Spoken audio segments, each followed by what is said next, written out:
Mtazamaji wa Sauti ya Mtaa TV, wiki hii kulikuwa na mafunzo ya Biblia ya likizo kwa wanafunzi, kwa watoto wadogo ambayo ni VBS. Na mbele yako niko na mwalimu ambaye kwa juma zima amehudhuria kwa ajili ya kutoa elimu kwa hawa watoto. Natamani pia kufahamu kutoka kwake machache, naamini hata wewe mtazamaji unatamani kufahamu machache kutoka kwake. Karibu sana. Asante. Kwa majina unaitwa nani? Kwa majina ninaitwa Madam Nancy Amos Mgonja. Okay, sawa. Madam, kwanza mimi nimefurahi kwa ujio wako kwenye kambi la watoto Mwaya.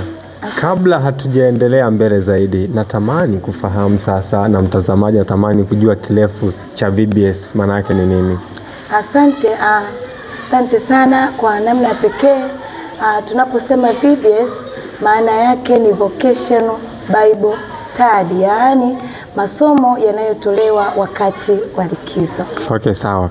Ni masomo yanayotolewa wakati wa likizo. Tunafahamu wanafunzi wana umri tofauti tofauti.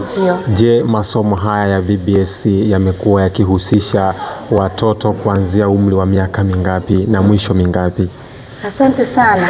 Idara yetu hii ya huduma za watoto inachukua umri wa watoto wa miaka 0 hadi miaka 14. Kwa hiyo mtoto akivuka miaka 14 huyo haruhusiwi sasa kuja kushiriki masomo ya VBS. Asante. Kwa mujibu wa idara ya huduma za watoto inaishia hapo, lakini ndugu mtazamaji na wewe unayenisikiliza, haina maana kwamba ukiwa na miaka 15 kuendelea uruhusiwi. Hapana. Tunaposema VBS ni vipindi hivyo ambavyo vinatolewa wakati wa likizo. Hivyo vinajumuisha yeyote ambaye ana mapenzi mema, anatamani kujifunza wakati wa likizo pamoja na watoto wetu.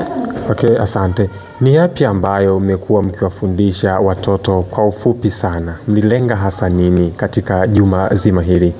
Asante sana ndugu mtangazaji. Katika juma hili tulikuwa tuna dhimu au moto unaosema mlima wa Mungu wa baraka, na tuliamua kuweka moto huo kwa sababu tumeona watoto wetu iko milima midogodogo ambayo ni lazima tuivunje ili tufike juu mlimani kileleni. Na siku ya kwanza tulitazama mlima mzuri ambao ni mlima Ararat, na tukaona namna ambavyo Mungu alimtumia mtumishi wake Nuhu kutengeneza safina na kisha akaipeleka juu ya mlima Ararat, ikionyesha kwamba Nuhu na familia yake walipata ukombozi, kisha Mungu akawapeleka juu ya mlima Ararat. Na sisi kama watoto tukajifunza ya kwamba wakati mwingine tunapotamani kuokolewa ni lazima tupitie changamoto na majaribu tofauti tofauti, ni lazima tupimwe, na ili lengo ni kupanda juu ya mlima hatimaye kufika kileleni. Na tukaona sisi kama watoto wakati mwingine tunaokolewa kwa namna tofauti. Kupitia wazazi wetu tunaweza tukaokolewa, kupitia walimu na viongozi wa kanisa na watu wote ambao wana mapenzi mema na maadili mema, wanatamani kutujenga kitabia. Tutakapowatii tutapandishwa, tutafika juu kileleni katika mlima Ararat. Okay, asante. Hapo wakati mnajifunza sasa mafunzo haya ya Biblia kwa watoto, ni yapi ambayo mazuri umeona Mwaya? Asante sana. Katika kijiji hiki cha Mwaya, binafsi ni mara ya kwanza kufika ndugu mtangazaji, lakini baada ya kufika katika kijiji hiki nilikuwa ninasikia tu, lakini nimefika nikajionea mengi. Ni sehemu ambayo kiukweli kutoka mjini Morogoro mpaka kufika hapa kuna mwendo kidogo, lakini kwangu nimeona kama ni fursa ya utalii, kwa sababu kutoka eneo moja kwenda eneo lingine ilinifanya niendelee kuona uzuri na ukuu wa Mungu. Na nilipofika kwa mara ya kwanza, kwa hakika ndugu mtangazaji na wewe unayenisikiliza, nilipata mapokezi ya hali ya juu. Nilipokelewa vizuri, kwa kuna jeshi kubwa la watu ambao walikuwa wananisubiria, na hivyo nikaona upendo kujali na ushirikiano ambao niliutamani nivikute na nilivikuta katika kijiji hiki cha Mwaya. Tunaamini palipo na mazuri hapakosi changamoto. Naam. Je, changamoto ni zipi ambazo umezipata? Tunatamani kufahamu changamoto kutoka kwa watoto, lakini pia changamoto kutoka kwa wazazi. Ni zipi ambazo umekumbana nazo ili siku nyingine tuweze kuboresha? Asante. Kusudi la kufanya hii VBS ilitangazwa kwamba itafanyika kimtaa, lakini kwa masikitiko makubwa ninachelea kusema kwamba wako makanisa baadhi ambayo walishindwa kufika, huenda kwa sababu ya changamoto moja ama nyingine, ambapo huenda wenzetu ambao tulifika tuliweza kutokana na hizo changamoto ndogo ndogo na kisha tukapelekwa juu mlimani. Kwa hiyo ni mmoja ya changamoto ambayo niliona, nilitegemea kukuta kutano kubwa la watoto ambao wakiwa wanasubiria Yesu azungumze nao, lakini kwa masikitiko makubwa idadi ya watoto ambao tulikuwa nayo asilimia kubwa ni watoto wa kanisa moja. Lakini changamoto nyingine, watoto wetu wako shule, yako madarasa ambayo bado walikuwa wanaendelea kwenda shuleni.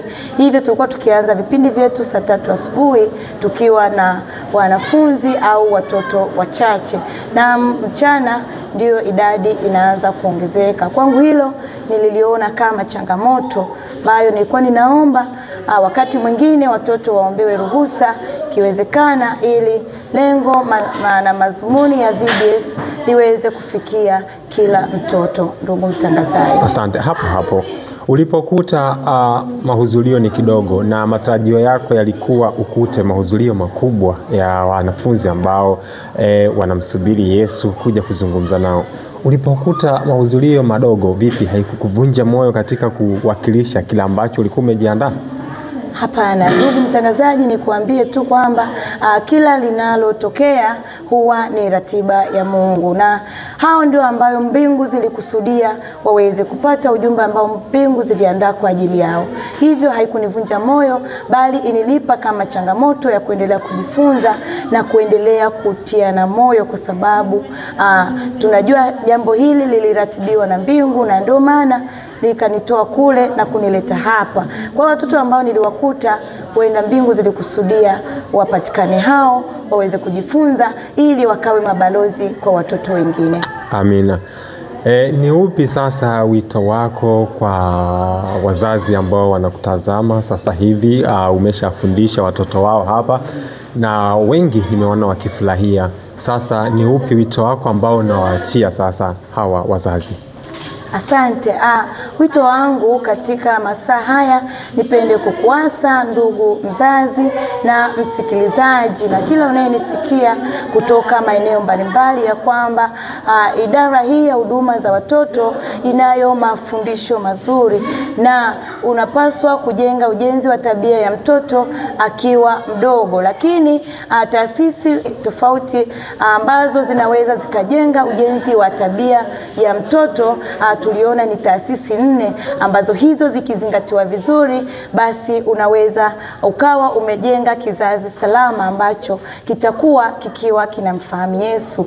Taasisi ya kwanza ni nyumbani. Hivyo ndugu mzazi ambaye unanisikiliza, ndugu mzazi ambaye unanitazama, ninapenda kukuasa ya kwamba unapaswa kujenga ujenzi wa tabia kwa mtoto wako pindi tu unapokuwa mjamzito. Lakini tuliona taasisi ya pili ni kanisani. Tukaona kwamba viongozi wa kanisa pamoja na walimu pamoja na washiriki wote tunayo jukumu la kuwalea watoto wetu, kuwasaidia na kuwaelekeza kwa Yesu. Lakini taasisi nyingine ni shuleni, ya kwamba mzazi, mwalimu pamoja na viongozi na kanisa kwa ujumla, tukifanya kazi kwa kushirikiana, tunaweza tukapata kizazi ambacho kiko salama, ambacho kitakuwa kikiwa kina mfahamu Yesu. Na taasisi ya mwisho ni katika jamii, ambapo tuliona hizi taasisi tatu za juu zinapokuwa zimefanya kazi, ndugu mtangazaji, kwa kushirikiana, hivyo jamii inayozunguka itapata urahisi wa kusaidia kuendeleza kile ambacho kilianzishwa tangu mtoto akiwa chini. Kwa hiyo tukajifunza kwamba, ndugu mtangazaji na wewe unayenisikiliza, ya kwamba tabia ya mtoto inajengwa na mzazi, mwalimu, kanisa kwa ujumla pamoja na jamii. Okay, asante sana. Tutarajie kukuona tena huku labda kwenye makambi kwa ajili ya kufundisha watoto wetu, na wazazi wamevutiwa. Uko tayari? Asante.